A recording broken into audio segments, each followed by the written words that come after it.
Assalamualaikum warahmatullahi wabarakatuh. Nama saya Muhammad Fatraka Yusuf dari kelas 11 MIPA 1 SMA Negeri 57 Jakarta. Hari ini saya akan menjelaskan tentang sejarah Indonesia yang bermaterikan dampak politik, budaya, sosial, ekonomi, dan pendidikan pada masa penjajahan bangsa Eropa. Langsung saja kita masuk ke dalam materinya. Yang pertama yaitu dampak kolonialisme di bidang politik. Dalam bidang politik, kolonialisme dan imperialisme bangsa barat di Indonesia menyebabkan semakin hilangnya kekuasaan politik dan para penguasa Indonesia yang beralih ke tangan Belanda. Hal tersebut dibuktikan oleh beberapa faktor berikut ini. Yang pertama, yaitu penerapan sistem indirect rule atau sistem pemerintahan tidak langsung, yaitu dengan memanfaatkan penguasa-penguasa tradisional seperti bupati dan raja yang memerintah atas nama VOC. Lalu ada juga munculnya berbagai perlawanan rakyat Indonesia terhadap pemerintah Hindia Belanda. Lalu ada Belanda yang sangat berpengaruh dalam menentukan kebijakan politik kerajaan karena intervensinya. Selanjutnya adalah dampak dari kolonialisme di bidang politik. Yang pertama, Daendels atau Raffles sudah meletakkan dasar pemerintahan yang modern. Para bupati dijadikan pegawai negeri dan digaji. Padahal menurut adat istiadat, kedudukan bupati adalah turun-temurun dan mendapati upeti dari rakyat. Bupati dijadikan alat kekuasaan pemerintah kolonial. Pamong praja yang dahulu berdasarkan garis keturunan sekarang menjadi sistem kepegawaian. Lalu yang B, Jawa dijadikan tempat pusat pemerintahan dan membaginya menjadi wilayah perfektif. Selanjutnya ada Belanda dan Inggris yang melakukan intervensi terhadap persoalan kerajaan. Contohnya tentang pergantian tahta kerajaan sehingga imperialis mendominasi politik di Indonesia, yang mengakibatkan peranan elit kerajaan berkurang dalam politik dan kekuasaan pribumi bahkan bisa runtuh. Selanjutnya yaitu hukum yang dulu menggunakan hukum adat diubah menggunakan sistem hukum barat modern. Lalu yang terakhir, kebijakan yang diambil raja dicampuri oleh Belanda. Ini contoh gambar kolonialismenya ya di bidang politik. Langsung saja kita selanjutnya ya. Dampak kolonialisme dalam bidang budaya. Kebiasaan pemerintah kolonial menggunakan bahasa Belanda di sisi lain membawa pengaruh tersendiri. Sedikit banyak kita punya banyak bahasa serapan yang berasal dari bahasa Belanda, Portugis, dan Inggris. Misalnya, kuas dalam bahasa Indonesia, lalu dalam bahasa Belandanya ditulis kwast dengan menggunakan W bukan menggunakan U ya. Lalu koin menggunakan K dalam bahasa Indonesia, sementara dalam bahasa Inggris menggunakan C, jadi coin gitu ya tulisannya, bacanya koin.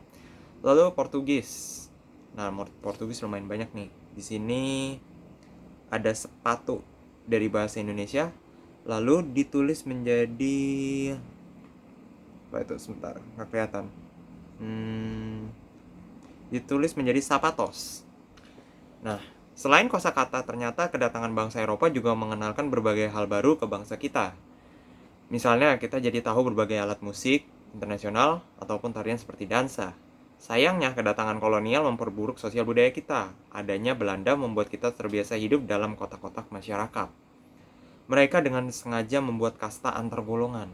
Buat mereka, bangsa Eropa adalah yang tertinggi, disusul Asia, Timur Jauh, dan kasta terendah adalah kaum pribumi. Tidak hanya itu, penindasan dan pemerasan secara kejam juga terjadi. Upacara adat di istana-istana kerajaan dihilangkan, mereka digantikan dengan tradisi pemerintahan Belanda. Oke, lanjut. Dampak kolonialisme di bidang sosial. Kedatangan bangsa Eropa ke Indonesia membawa dampak dalam bidang sosial. Salah satu dampak bidang sosial adalah munculnya masyarakat yang menganut agama Katolik. Misionaris Gonzales Veloso, Fernão Vinagra, dan Simon Vaz, serta pengaruh Kristen Protestan. Kedatangan Portugis membawa semangat 3G atau Gold, Glory, dan Gospel mempengaruhi penyebaran agama Kristen dan Katolik di Indonesia. Dalam bidang sosial, praktik kolonialisme dan imperialisme di Indonesia membawa dampak antara lain sebagai berikut. Yang pertama yaitu terjadinya perubahan pelapisan sosial dalam masyarakat pada masa kolonial. Lalu terjadinya mobilitas sosial dengan adanya gelombang transmigrasi, terutama untuk memenuhi tenaga-tenaga di perkebunan-perkebunan yang dibuka Belanda di luar Jawa. Selanjutnya ada muncul golongan buruh dan golongan majikan yang muncul karena berdirinya pabrik-pabrik dan perusahaan sehingga pekerjaan masyarakat Indonesia menjadi dinamis. Lalu selanjutnya yang terakhir munculnya elit terdidik karena tuntutan memenuhi pegawai pemerintah sehingga menyebabkan didirikannya sekolah-sekolah di berbagai kota.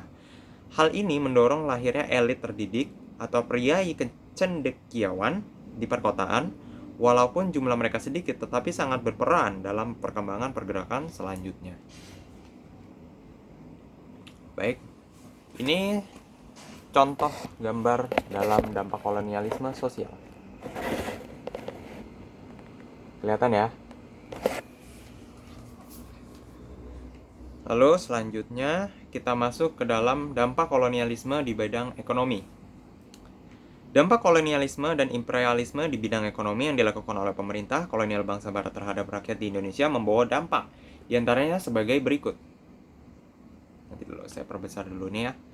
Yang pertama, monopoli dan penguasaan suatu daerah atau koloni oleh penjajah menyebabkan terjadinya situasi yang tidak sehat dalam hal perdagangan. Lalu yang B, perekonomian bergeser dari pertanian pangan menjadi industri perkebunan. Yang C, praktik monopoli perdagangan yang diterapkan oleh VOC mengakibatkan mundurnya perdagangan di Nusantara dari kancah perdagangan internasional.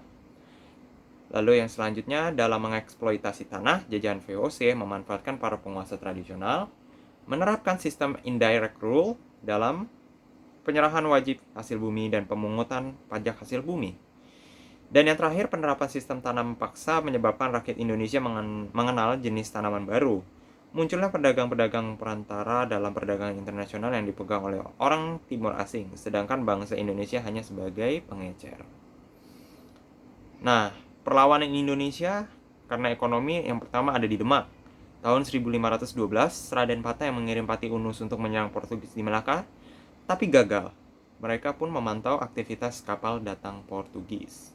Lalu yang selanjutnya ada di Ternate dan Tidore. Sultan Hairun memimpin Ternate karena Portugis mengambil cengkeh dari Pulau Makian, Maluku, dan mendirikan benteng di Ambon. Sayangnya ia kalah karena jebak dalam perundingan yang dibilang Portugis karena peperangan tahun 1570. Selanjutnya ada di Maluku, 15 Mei tahun 1817.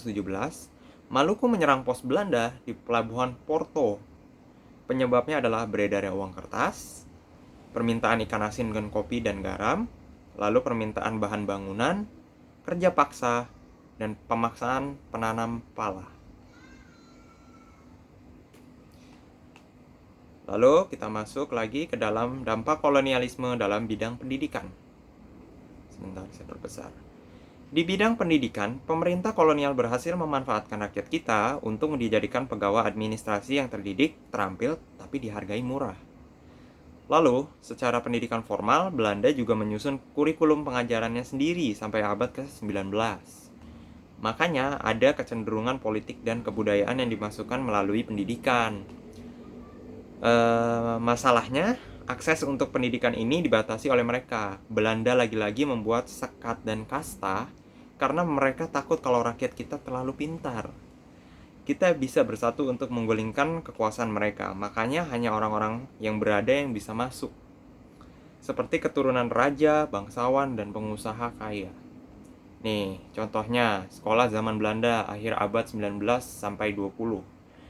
Tingkat rendah SD orang Eropa yaitu Europe C, Lagere School atau ELS, lalu SD Pribumi Hollands Inland School atau HIS, itu tingkat rendah. Lalu tingkat menengah, sekolah menengah pertama yaitu Mir Uitgebreid Lagere School atau otherwise MULO. Lalu ada juga sekolah menengah atas Algemeen Middelbaar Schools atau AMS. Lalu ada Hogery Burger School atau HBS, menyatukan MULO dan AMS. Dan masih banyak lagi ya sekolah-sekolahnya. Ya, saya rasa cukup segitu pembahasan saya tentang sejarah Indonesia yang bermaterikan tentang dampak kolonialisme, politik, budaya, sosial, ekonomi, dan pendidikan pada masa penjajahan bangsa Eropa. Sekian dari saya. Wassalamualaikum warahmatullahi wabarakatuh.